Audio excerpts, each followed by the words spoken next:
Okay, this is video number 1 or video log number 1 for the new running program that I'm doing, and just to show you what I will start the day with in order to get the best nutrition for my run. If it's an early run, then I won't eat because I want to feel light.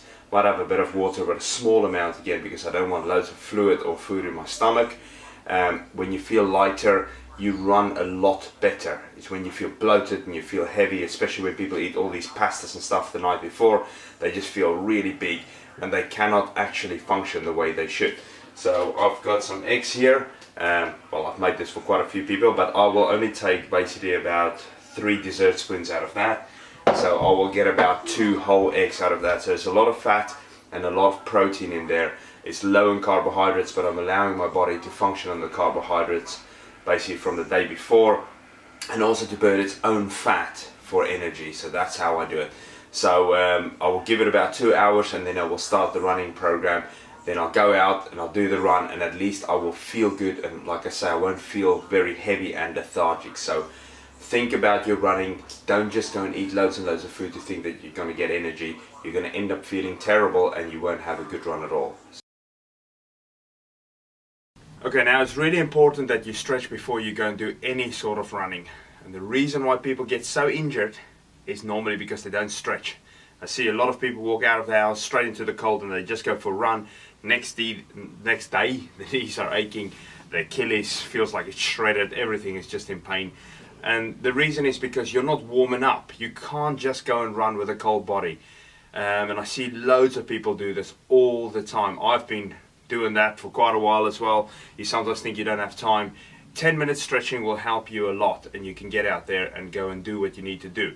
Okay, so the first one we're going to start off with, I'm going to show you, is for the iliotibial band on the outside of the leg. And it's quite important because this one, quite a few years ago, it started playing up on my knee. I could really feel the aching there, and I could also feel the aching up in my hip bone. So it gets really sore after a while. So I'll show you how to stretch. And for all of these stretches, I need you to hold it for 30 seconds on each side, and you're going to do about 4 sets on each. So if you're going to stretch the front of your thigh, you'll do 4 sets on that side, 4 sets on this one, and that's what you're going to do so that you get a good overall stretch and then go and enjoy your run for a change. Okay, now the first one we're going to do is you're going to bring your right leg underneath your body like that. You're going to sit down like this, so the right leg goes out. You can take it up as high as you want or start it back here. It just makes it a little bit easier. And then your left leg is stretched out behind you. As you can see, mine goes all the way back. And all I'm going to do is lie down, and you will feel the stretch on the outside of the leg. Some people can actually feel it all the way to their knee. I can feel it up in my hip bone. That's where it's really, really tight and really, really sore.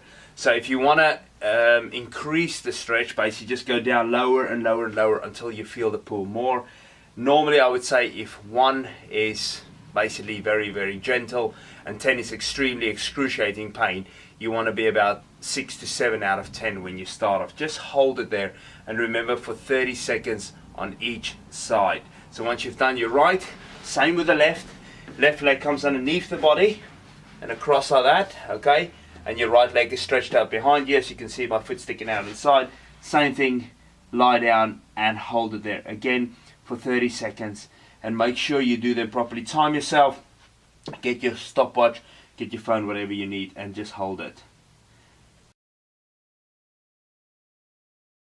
Okay, now the next one is for the front of the thighs over here, your quadricep muscle. And what I want you to do is you can stand against something, hold on to something. I'm in the kids' playroom, by the way. Okay, so you can hold on to the ankle, stand upright, and make sure your knees are together. If your thighs are really, really tight, you'll feel it right across the front. So when you pull up, you'll feel it there. You'll immediately feel it stretch there. Bring your knees together and make sure your hips are pushed forward. Don't do this. Push your hips forward and you'll feel the stretch more, okay? Some people might struggle to actually get hold of the ankle. A lot of people take a towel or something underneath and then just kind of hook it with a finger as well, or whatever you need to do in order to get your ankle up. And then you hold it. Same thing, you do 30 seconds on your right side. And then when you're finished, you turn around and you do 30 seconds on the other side. So again, hold on to something if your balance isn't that great yet.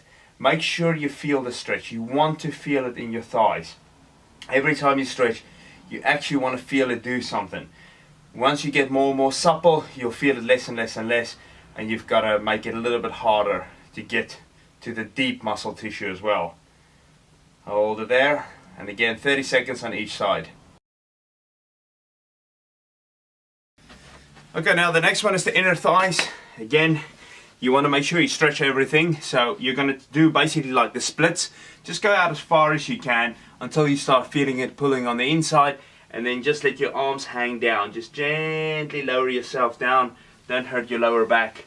And again, if you're very, very tight, you'll feel it kind of all over. A lot of people feel it here, feel it a lot on the inside of the thighs as well, but that just shows how stiff you are. So as you can see, my flexibility is not that great, but hopefully by doing all of this with you, I'll improve my flexibility as well. I can really feel the inner thighs.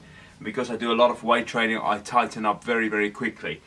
So hold it there, same thing, 30 seconds, you hold down at the bottom, and then what you do on your next set, you stand up, then go back down again and hold it for another 30 seconds, but try and take your feet out a little bit wider at a time, move them further and further out, but just gentle stretching. Don't overdo it from day one. You will get used to this after a while.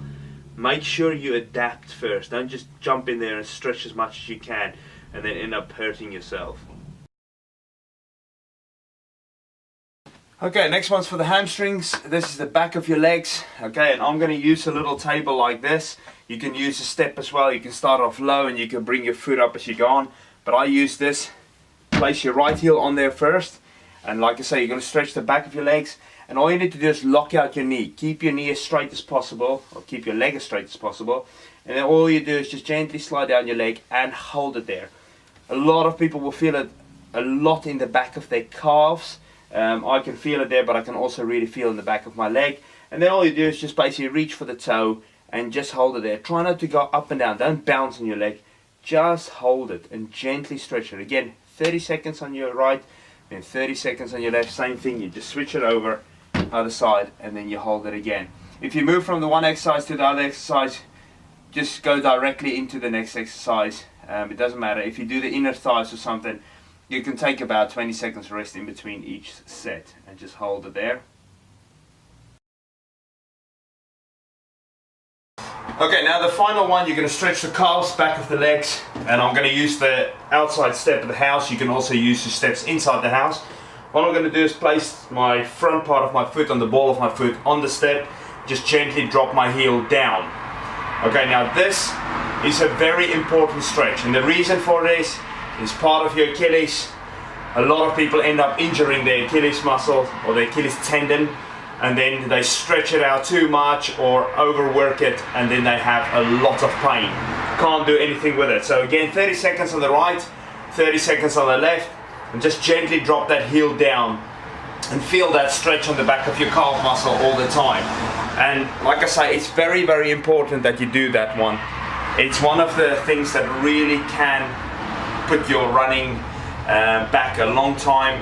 If you start ending up with bad Achilles tendons, you're going to suffer. Trust me, you're going to really, really suffer. A lot of people think, oh, it's fine, I'll just go and do it without stretching. Stretch it out. You need to stretch. Trust me. Back in the day when I used to be a very good runner, I used to do a lot of stretching with the team, and we never had injuries. Now you see everybody with injuries, even young children. Reason being, go straight into the run, bang, there, pull the calf muscle, pull the Achilles, pull the hamstring, and you're done for a few months. So make sure you do it. Okay, enjoy.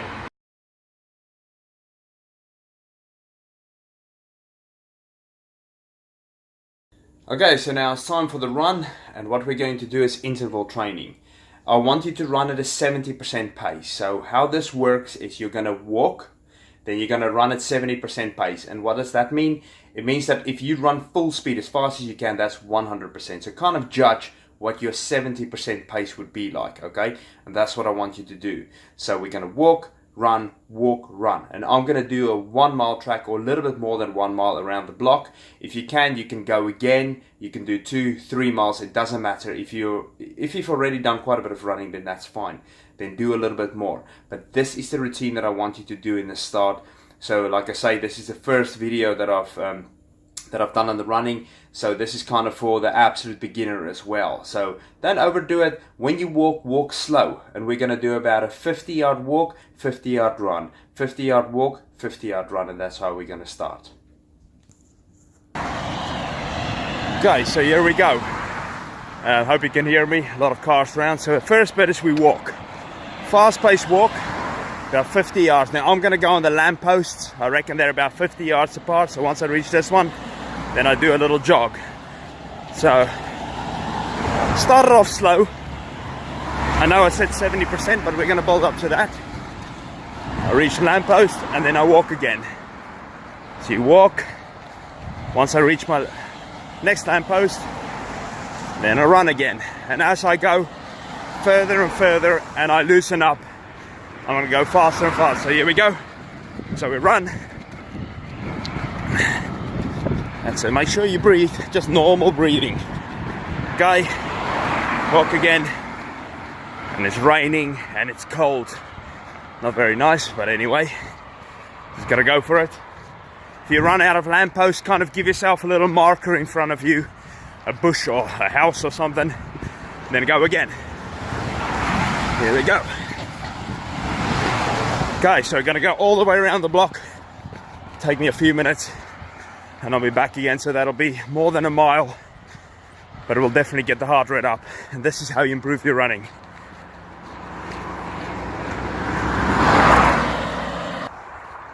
Okay, so I've been going for about half a mile.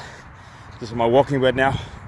This is by far one of the best ways to get into running, because you're not overdoing it in the beginning and it's just enough to get you going. So definitely should try this. Okay, here we go, lamppost coming up, and run. Always watch out for the cars, don't get run over, please. And then we walk again up until next. I've got a bit of a hill coming up, just tired of the legs. And the thing is, you can also feel like your shins, stuff like that, because I haven't run for quite a while. I can immediately feel this. So you're kind of with me in the beginning again. We're started together. Okay, 3, 2, 1. Here we go. Up we go. Come on. And now I'm running faster because I've loosened up. It's taken about 400 yards to loosen up, but it's just enough. I can feel my heart race up, and I can feel it's working. And that's how you push yourself, not just jogging and jogging and jogging. A lot of people don't improve at all. Okay, so keep going. Okay, until run again, a little bit of a downhill. It's getting cold, hands are freezing, holding this camera. Whew. Okay, we walk again. Like I say, watch out for the cars. Watch out when you cross the roads. Try and run on the sides if you can. We're walking, and next bit's to run again. Nearly home now. I've got about 400 yards to go, then I'm there. So it's close now, and let's run. Just cross over,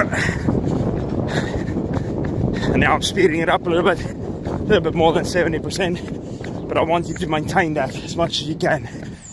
Don't have to go 100% yet. Like I say, we're gradually taking this up step by step. Don't injure yourself in the beginning, otherwise it will take you weeks to get back into it again. You'll just end up losing loads of motivation. Okay, final bit coming up. House is up there in the corner.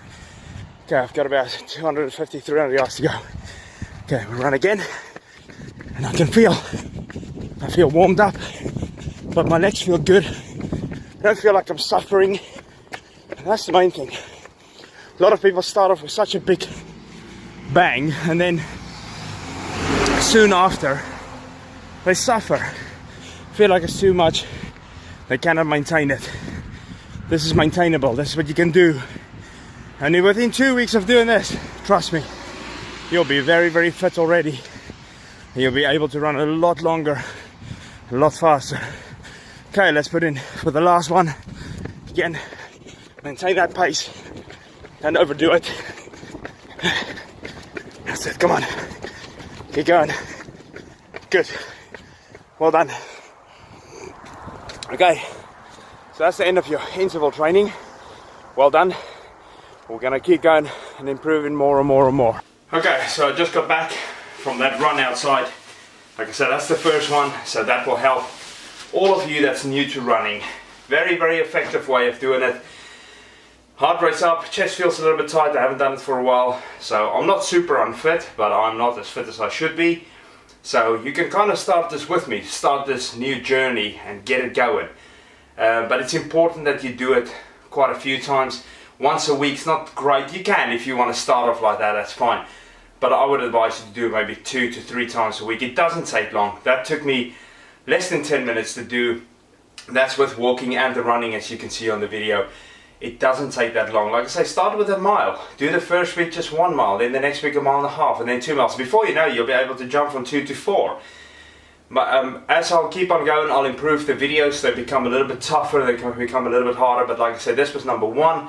This is where we started off for 2018. It's part of my campaign called You'll Never Be Able to Run. The reason why I call it that is so many people say, there's no way.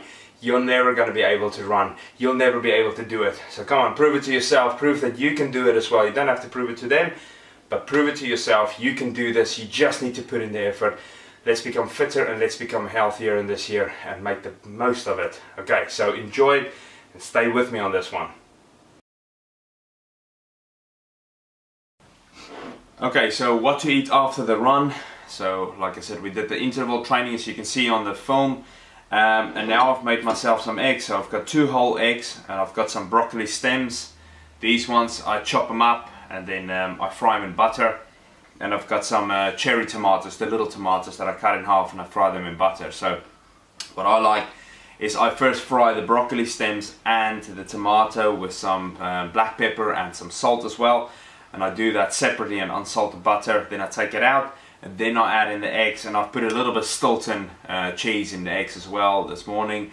You don't have to put in anything with it, but only 2 eggs, and then of course a handful of the vegetables as well.